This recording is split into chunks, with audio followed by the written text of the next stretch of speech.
one of the great advocates for causes not just involving these issues that we address today, but people who need expanded rights and opportunities all over this city, is our next speaker. She has been quite dynamic and quite articulate at the epicenter of many of these struggles, and most of them have been won, and not without the great assistance, the help, and the steadfast and earnest participation of the Speaker of the New York City Council, Christine Quinn.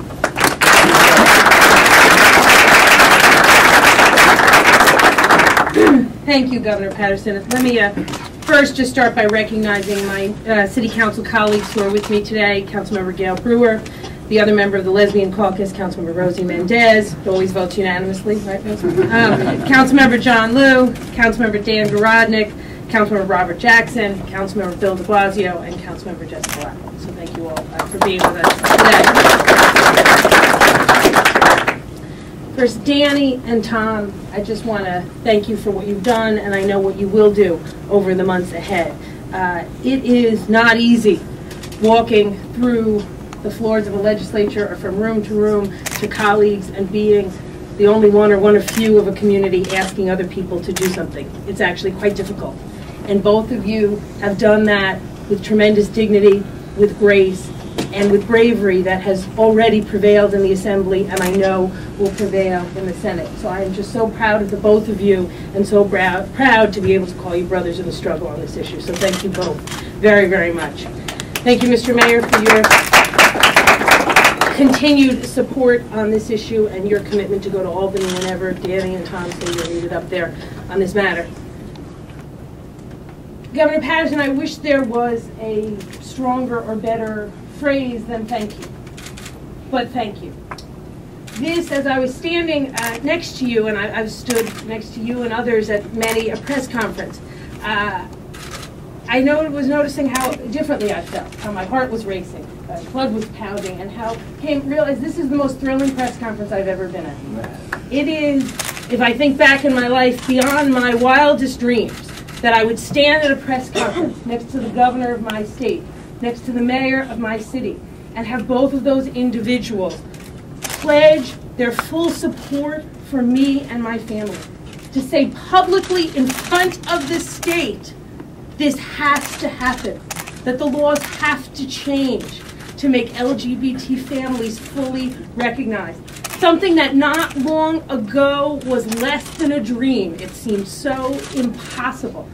We now have the governor of our state not saying, I'm for this, which would be great, saying, I am going to make this happen, and I'm going to make it happen soon.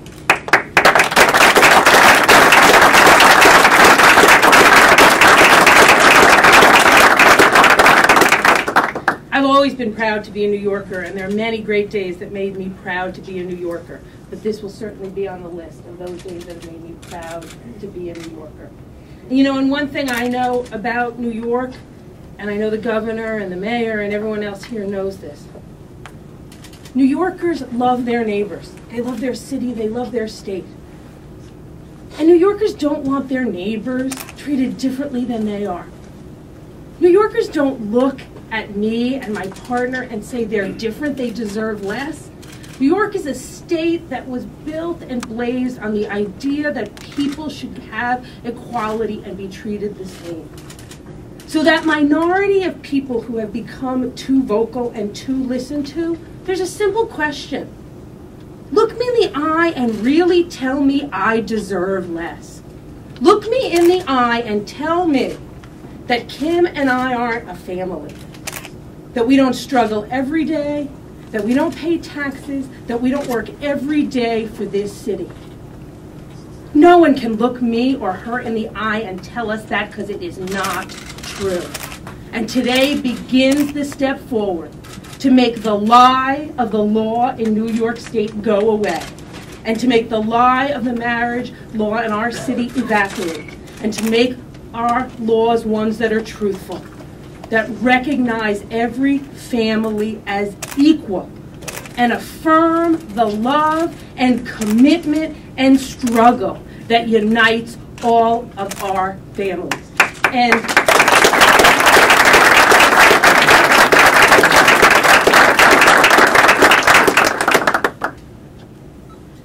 As thrilling as today is, and it is, I am energized and excited because I know very soon there will be a press conference that is more thrilling. A press conference when the governor gets to put pen to paper and sign the bill that Danny and Tom and everyone behind me and everyone who has gone on before me brought to the reality of New York State. So thank all of you, and particularly thank you, Governor Paterson, for standing up for what's right, for standing up for me and my family, and standing up for New York as a place that is about equality and fairness.